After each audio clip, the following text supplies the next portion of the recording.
CBN, eleições 2024.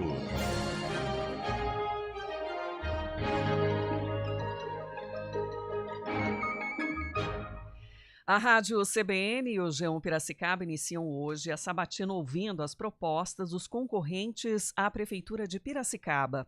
Os 8 candidatos aprovados em convenções dos partidos confirmaram presença. Quem se junta a nós nesta entrevista é o jornalista Rodrigo Pereira, do G1 Piracicaba. Bom dia, Rodrigo. Bom dia, Sandra, Felipe, candidato, todo mundo que está acompanhando. Muito bom dia. Seguindo a ordem alfabética, o convidado de hoje é o deputado estadual Alex Madureira, do PL. Seja bem-vindo, candidato. Obrigado, Sandra. Obrigado, Felipe, Rodrigo. Uma alegria poder estar aqui na CBN Campinas, na cobertura do G1 Piracicaba. E é uma alegria poder estar com vocês aqui falando com o povo piracicabano. Alexander Muniz de Oliveira, nascido na cidade de Piracicaba, cursou análise de sistemas, trabalhou como metalúrgico e em 2009 se tornou pastor, atuando como secretário executivo da Convenção Estadual das Assembleias de Deus durante 8 anos. Coordenou em 2010 e 2014 campanhas para deputado estadual e federal e em 2012 e 2016 atuou nas eleições para o cargo de vereador em São Paulo. Após os pleitos, foi convidado para ser secretário parlamentar na Assembleia Legislativa do Estado de São Paulo. Em 2018, candidatou-se ao cargo de deputado estadual pelo PSD, obtendo a vitória com 118.294 votos. Em 2022, foi reeleito como o mais votado pela cidade, com 26.667 votos. E a partir de agora, depois desta apresentação, que a gente começa a contar também o tempo de 20 minutos que temos para essa conversa. E a gente já começa perguntando o seguinte, candidato: Piracicaba viveu o maior desastre ambiental da história nesse ano. Sabemos que a causadora apontada pela CETESB foi uma empresa que fica fora da cidade, mas nos últimos tempos temos registrado também casos locais em Piracicaba em que despejo de esgoto acaba atingindo o rio Piracicaba. Quais são as ações propostas para evitar que essa poluição atinja o rio? Bom dia, Sandra, bom dia, Felipe, bom dia, Rodrigo, bom dia aos ouvintes aqui da CBN. Esse problema do rio Piracicaba ele é recorrente, né?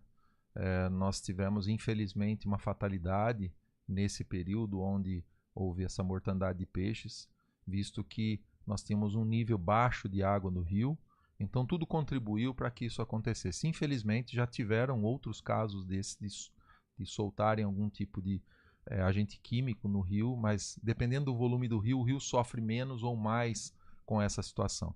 Uma das coisas que podem ser feitas, e nós colocamos no nosso plano de governo para copiarmos, né, o que foi feito, por exemplo, no Rio Pinheiros, em São Paulo. Então, os afluentes do rio Piracicaba terem uma pequena estação de tratamento ali, de efluentes, antes dele ser jogado no rio Piracicaba, né? Como as URQs que foram feitas nos afluentes do Rio Pinheiros, né? E isso está trazendo um resultado hoje para a limpeza do Rio Pinheiros, da despoluição do Rio Pinheiros em São Paulo. Nós queremos fazer da mesma forma. Se isso tivesse, por exemplo, uma estação dessa, uma URQ, que trata esses efluentes antes de ser jogado no Rio Piracicaba, aquele afluente do Rio Piracicaba, não teria acontecido esse caso, o produto químico teria parado ali nessa estação. Então, é uma possibilidade de ser feito. Obviamente, nós estamos estudando isso para ser implantado nos mesmos moldes que foi feito na capital de São Paulo. Rodrigo? Perfeito. Candidato, o seu plano fala em acabar com a falta de médicos na cidade. Eu queria saber como resolver isso, também considerando que o seu plano também considera aumentar a estrutura, né? Criar unidades de saúde, inclusive um projeto ambicioso do Poupa Tempo da Saúde, né? Nos moldes de como é feito em Santo André. Como aumentar essa estrutura, resolver déficit de médicos, considerando ainda que vai demandar ainda mais médicos, né? Essas novas unidades. Olha, Rodrigo, para a gente chegar nesse ponto do que fazer, eu acho que nós temos que explicar para a população o que aconteceu para nós chegarmos nesse déficit de médicos hoje em Piracicaba. Não foi de uma hora para outra. Foram nos últimos 3 anos nós perdemos mais de 80 médicos, principalmente especialistas, né, que decidiram ir trabalhar em outras cidades por conta do ganho de salário, né. Então, no mandato anterior, né, do ex-prefeito Barjas, infelizmente, ele segurava os médicos com pagamento de horas extras, né. e não aumentava o salário dos médicos, até porque não podia, porque o salário do prefeito ele estava defasado já há muitos anos. Isso foi corrigido agora nesse mandato, porém, só passa a valer o novo salário do prefeito, o teto, né, de gastos com o salário do funcionalismo a partir do ano que vem. Então isso teoricamente está sanado, mas nós temos outras ações a curto prazo para resolver isso, né? Eu sou um pouco contra a terceirização do serviço de atendimento de saúde, do gerenciamento de saúde, mas sou totalmente favorável à contratação médica terceirizada, que permite que você consiga pagar um pouco mais para o médico, né, do que o teto do prefeito, por exemplo, né, que poderia ter sido feito agora esse ano e nós não termos perdido a quantidade de médicos que nós perdemos. E eu estou me baseando sim em outras cidades. Santo André, por exemplo, que você deu o exemplo aqui, é uma cidade muito maior que Piracicaba, tem mais de 700 mil habitantes, tem um orçamento parecido com o de Piracicaba, um pouco mais que Piracicaba, porém, lá o atendimento de saúde hoje, você deu o exemplo, nós vamos implantar sim o Poupatempo da Saúde, é um grande centro de especialidade médica, lá em Santo André são 35 especialidades médicas, 52 consultórios, todos os exames laboratoriais, todos os exames de imagem, exames oftalmológicos, tudo num lugar só, né? E aí as pessoas têm me perguntado, Alex, mas tem fila? Não, não tem fila. Não tem fila porque os horários são agendados. Então, a pessoa tem um agendamento, ela vai, ela participa da consulta, ela faz o seu exame e vai embora para casa. E tudo informatizado. Hoje, todos os resultados de exame estão no celular, estão na nuvem, né? E se torna muito mais fácil, mais prático, né? E funciona num shopping lá em Santo André, né? Então, é muito bacana isso, esse serviço de saúde que foi colocado à disposição da população lá. E eu estou me baseando em outras cidades, nesses exemplos, como eu falei do Rio Pinheiros de São Paulo, como eu estou falando de Santo André, e isso é trazendo bons exemplos que funcionam em outras cidades para que funcionem também em Piracicaba. O candidato, só um ponto em relação a isso, a terceirização da contratação. Hoje existe a terceirização de contratação em algumas UPAs de Piracicaba. Sim, são duas UPAs. E continua com problemas, com falta de médico. O que o candidato pretende fazer de diferente nessa terceirização para solucionar mesmo essa... Mas aí que eu estou dizendo, a terceirização lá hoje das duas UPAs é para o gerenciamento da unidade de saúde. Eu não faria o gerenciamento da unidade de saúde como está hoje, né? Inclusive, nós tivemos problema na contratação dessa organização social de saúde que está lá. Ela não foi a primeira colocada, ela foi a segunda colocada. E, infelizmente, deram, né, de alguma forma, desclassificaram a primeira colocada e contrataram a segunda colocada. Eu tento desmistificar um pouco, e Piracicaba tem essa dificuldade da gente mostrar que as organizações sociais de saúde funcionam. Porém, eu vejo em outras cidades funcionarem. Então, eu não entendo por que em Piracicaba não funciona. Já é a terceira organização social de saúde que, infelizmente, não faz a saúde funcionar. Mas eu vou perto de nós aqui, Cidade Americana, por exemplo. Lá, a organização social de saúde que está lá funciona. Está entregando hospitais novos, está entregando unidades de saúde novas, tem médicos lá para atender. Então, eu me baseio no que funciona e pretendo deixar para trás o que não funciona e seguir os bons exemplos. O senhor fala muito disso, né, de seguir os bons exemplos. No seu plano de governo consta o projeto Aedes do Bem, que já foi testado em Piracicaba e foi considerado inviável pela atual gestão. Por que insistir, então, nesse projeto? Olha, nós temos que fazer alguma coisa. A inércia do poder público, ela demonstra para a população que ela não está fazendo nada, ou não está preocupada com o problema, né? Infelizmente, nós não temos mais os órgãos estaduais. Por exemplo, a gente tinha a SUSEM lá atrás, né? O pessoal que é mais novo não vai lembrar, mas você lembra dos carros que passavam na rua soltando aquela fumaça, né? O chamado fumacê, né? Então, eu só penso que precisa ser feito alguma coisa. Comprovadamente, o Aedes do Bem funciona. Tem cidades da nossa região que utilizam isso. Eu vim conhecer a empresa, que inclusive é aqui em Campinas, né? No Parque Tecnológico aqui de Campinas. Eu vim conhecer a empresa, vim conhecer a forma que é feito. Eles fizeram uma oferta para Piracicaba, infelizmente a prefeitura não aceitou. Eu só acho que além das campanhas que são feitas, nós temos que fazer alguma coisa, né? Considerado inviável por quem, né? Pela prefeitura? sendo que a empresa comprova que funciona, né? É um investimento tão pequeno que mostraria que a prefeitura pelo menos está fazendo alguma coisa. Então, eu não gosto dessa inércia de não fazer nada, de deixar acontecer, infelizmente, e as pessoas sofrendo com a dengue e gente morrendo, né? Nós tivemos mortes em Piracicaba com dengue hemorrágica, né? Eu tive conhecidos que tiveram dengue hemorrágica e ficaram muito mal, mas graças a Deus estão bem. Essa Então, seria a solução para o senhor, nesse eu acho que é caso do uma combate? das soluções, né? Eu só acho que nós temos que fazer alguma coisa. Então, além das campanhas, além da atuação, né, em Piracicaba a gente chama cata-cacareco, né? Que é o caminhão que passa na rua recolhendo as coisas que ficam, né? Além da conscientização, principalmente nas escolas. Tá? Hoje as crianças são os grandes agentes de fiscalização dentro de casa e dentro do carro. Por isso que no nosso plano de governo também nós estamos falando da questão do trânsito, inclusive usando entre aspas as crianças, para que elas aprendam isso na escola, para que elas comecem a cobrar inclusive os pais. Eu já fui cobrado pelo meu filho no trânsito, né? Pai, cuidado com tal coisa. Pai, cuidado com isso. Pai, não faz isso. Então, é uma forma, você não tem como consertar o adulto, né? Você começa pelas crianças, né? Então, eu acho que um grande trabalho que pode ser feito, conscientização na escola, fazer com que essas crianças fiquem os grandes agentes fiscalizadores dentro de casa, o Aedes do bem, o Fumacê, vamos voltar com tudo. O que nós não podemos é ficar na inércia e depois só tratar o problema, ao invés de tratar a causa, tratar o problema final nas unidades de saúde.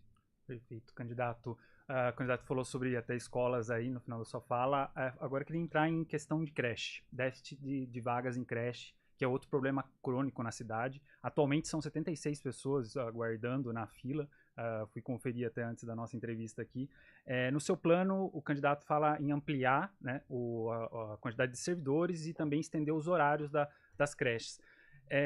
Isso vai ter um impacto legal, econômico, exigir contratações, gasto com folha. Como fazer isso de maneira que não extrapole gasto com folha, não fira nenhum tipo de direito legal também o candidato? Olha, Rodrigo, foi boa a sua pergunta e você até deu um dado importante, né? O volume de falta de vaga em creche é pequeno em Piracicaba, né? Então, como resolver isso de uma forma rápida? Vaga você comprar a vaga do privado, né?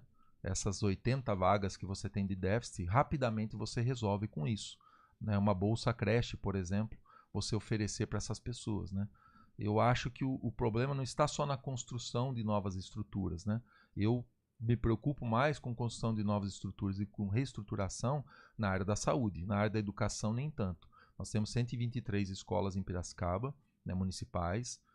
O nível hoje de falta de vaga é pequeno, né? Teria como a gente tratar esse assunto de forma pontual, né? Reconhecendo onde estão essas vagas e quem sabe comprando essas vagas do privado para acabar com o problema de vaga de creche na cidade. Então essa seria uma saída a curto prazo.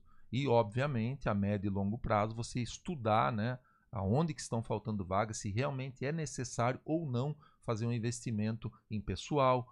Investimento em pessoal nós vamos ter que fazer, porque as escolas hoje, as escolas de educação infantil, nós estamos com falta de professores, né? E não só isso, a valorização dos professores, o plano de carreira, né, que foi prometido há tantos anos, que tem prefeitos de outra cidade que estão prometendo fazer em Piracicaba, mas não fizeram na cidade que foi prefeito 8 anos.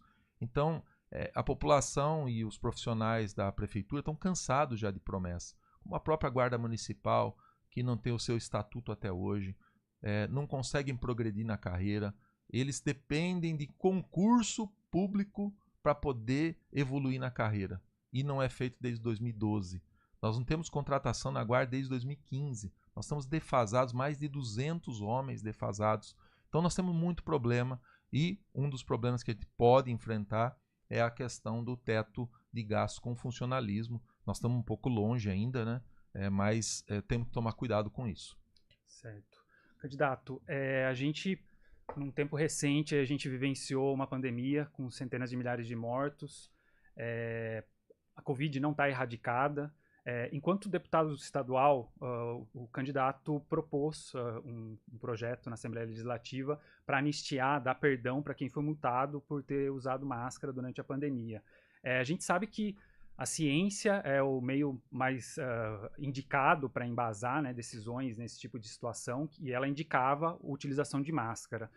Numa eventual cargo como prefeito de Piracicaba, o candidato pretende atuar como numa situação de crise sanitária? Como que o candidato pretende lidar com a situação? Como gerir? Olha, essa questão das multas, né, deixar muito claro aqui qual foi a nossa posição. Eu votei favorável a esse projeto, fui um dos apoiadores desse projeto. Por quê? Muitos comerciantes, principalmente pequenos comerciantes, foram multados. Mas eles eram multados por quê? Porque alguém entrava no estabelecimento deles sem a máscara, né? Então, na verdade, o intuito desse projeto foi anistiar a pessoa jurídica que acabou sofrendo na pessoa física por ter um comércio onde alguém entrou lá sem a máscara. Quer dizer, alguém entra no seu estabelecimento sem máscara e você era multado, né? O comerciante era multado ao invés de multar o usuário que entrou lá, sendo que tinha um aviso para entrar com máscara, né? E também o volume de pessoas na rua diminuiu demais. Então, e outra, já tinha passado esse período. Então teve muita gente que sofreu restrições por terem, na dívida ativa, problemas com não pagamento de multas. E é óbvio que às vezes as pessoas usam um fato isolado de uma pessoa ou de outra para dizer que a gente estava defendendo um ou outro. E não é, a realidade não é essa, né? Mas acho que é importante dizer também que na época da pandemia, eu fui um dos que incentivou e criou o projeto de nós, a Assembleia Legislativa de São Paulo, nós cortamos na própria carne. Eu cortei 30% do meu salário durante 2 anos, né? Eu continuei pagando a minha conta de água, de luz, de telefone 100%, mas eu cortei no meu salário 30%. E a gente fez isso com a vontade e a intenção de fazer com que outras casas de leis nos acompanhassem. Mas, infelizmente, nem o Congresso Nacional, nem o Senado Federal, nem as Assembleias Legislativas do Brasil, ninguém fez. Só fomos nós, na Assembleia Legislativa de São Paulo, e a Câmara Municipal da cidade de São Paulo. Foram as 2 únicas casas de lei no Brasil que cortaram na própria carne. Então foi uma economia de 320 milhões de reais que nós indicamos às cidades onde foram doados alimentos, onde foram doados insumos, para o combate à pandemia também, né? Acho que é importante a gente ressaltar isso. Foi um momento difícil para mim, porque eu não tenho outra fonte de renda. Minha fonte de renda hoje é o meu trabalho como parlamentar. Eu me dedico 100% a isso. Eu não tenho empresa, eu não tenho usina, eu não tenho outros ganhos, né, de capital. Eu me dedico ao mandato e vivo dele. Então, cortar na carne lá os 30% do salário não foi fácil.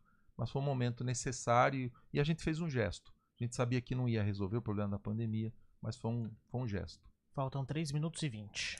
Candidato, a gente abre espaço também para o morador de Piracicaba fazer o seu questionamento. A gente vai ouvir a Eliana, do Vale do Sol. O meu nome é Eliana, sou moradora do bairro Vale do Sol, cidade de Piracicaba, e eu gostaria de saber o seguinte: qual seria a solução viável para acabar com as enchentes na cidade de Piracicaba? Porque são mais de 50 anos que até hoje não ocorreu nenhum recurso para resolver essa solução de projeto. A maioria só prometem. Qual seria a solução? Dona Eliana falou que é do Vale do Sol, ela é do Vida Nova. Do Vida Nova. Eu conheço a voz da Dona Eliana. Um abraço a Dona Eliana, que Deus abençoe a senhora.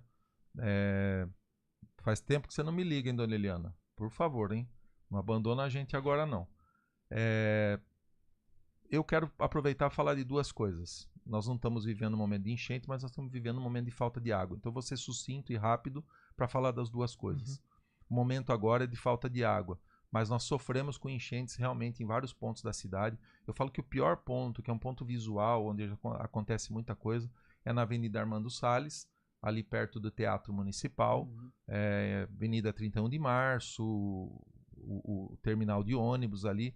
É uma coisa recorrente, e eu até fiz uma pergunta outro dia: será que só sou eu que sei que todo ano a Avenida Armando Salles inunda em janeiro, início de fevereiro, né? E nós temos uma solução para isso, mais uma vez, buscando, Sandra, a solução em outras cidades. Então eu fui buscar na cidade de Limeira, né? Eu fui em Limeira conhecer o piscinão lá. São 10 milhões de litros de água que estão embaixo ali do estacionamento do Mercado Modelo, que fica no centro de Limeira. E é possível nós construirmos uma estrutura dessa em Piracicaba, naquela região da 31 de março, resolvendo o problema de enchente naquele ponto da cidade. Mas nós temos outros pontos na cidade que poderiam também ser utilizados a mesma tecnologia. É uma obra que não aparece, obviamente ela fica embaixo da terra, mas é uma forma que é usada muito em São Paulo, é usada também aqui no interior. Na cidade de Limeira tem 2 piscinões e nós vamos implantar isso em Piracicaba. E com relação à falta de água, a gente tem um grande plano para resolver o problema da falta de água. Construção de uma nova estação de tratamento de água, trabalhar nas perdas físicas, que hoje ultrapassam 50%. Campinas, por exemplo, perde-se 20% da água, e é uma perda aceitável hoje, né? E a própria Sanasa, ela diz que perde 20% da água de perdas físicas. E o SEMAI em Piracicaba confirmou que são 52% de perda de água, né? Além disso, a questão de reservação. Nós estamos utilizando, infelizmente, em alguns pontos da cidade ainda, no bairro Alto, por exemplo, cisterna, né? Tem ali o reservatório da Marechal Deodoro, que é bonito lá, foi aberto para visitação esses tempos atrás. Foi investido lá 4 milhões de reais para fazer impermeabilização. 1 milhão de litros de água. Se você comprar um reservatório hoje de 1,5 milhão de litros de água, você vai gastar 1,5 milhão de reais. Ou seja, você compraria 2 reservatórios, reservaria 3 milhões de litros de água e gastaria, ainda sobraria dinheiro, né? Então, o investimento mal feito, infelizmente, pelo poder público. Então, trabalhar numa nova estação de tratamento de água, em perdas físicas e na reservação de água. Lembrando que o último investimento que foi feito em tratamento de água em Piracicaba foi há 42 anos atrás, no governo João Herman, que já não está mais entre nós, mas foi chamado de louco à época, quando construiu a estação do Capim Fino, que hoje fornece água para 80% da cidade de Piracicaba. Candidato, encerramos os 20 minutos dados para essa conversa. Mas é pouco. E agradeço Alex Madureira, do PL, candidato à Prefeitura de Piracicaba, por estar com a gente nesse dia. Obrigado, Sandra. Quero agradecer a vocês, quero agradecer toda a direção da CBN Campinas, 99.1, né? Agradecer ao Felipe Pereira, agradecer também ao Rodrigo Pereira, a família Pereira aqui reunida.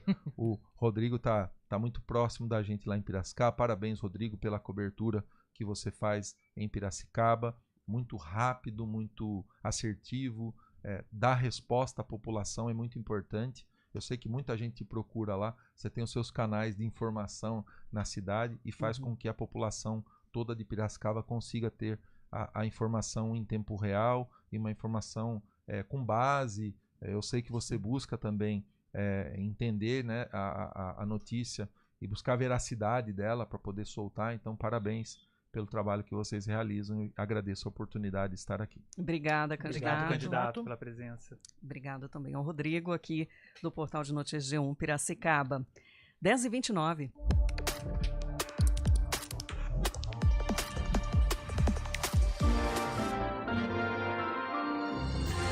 CBN, eleições 2024.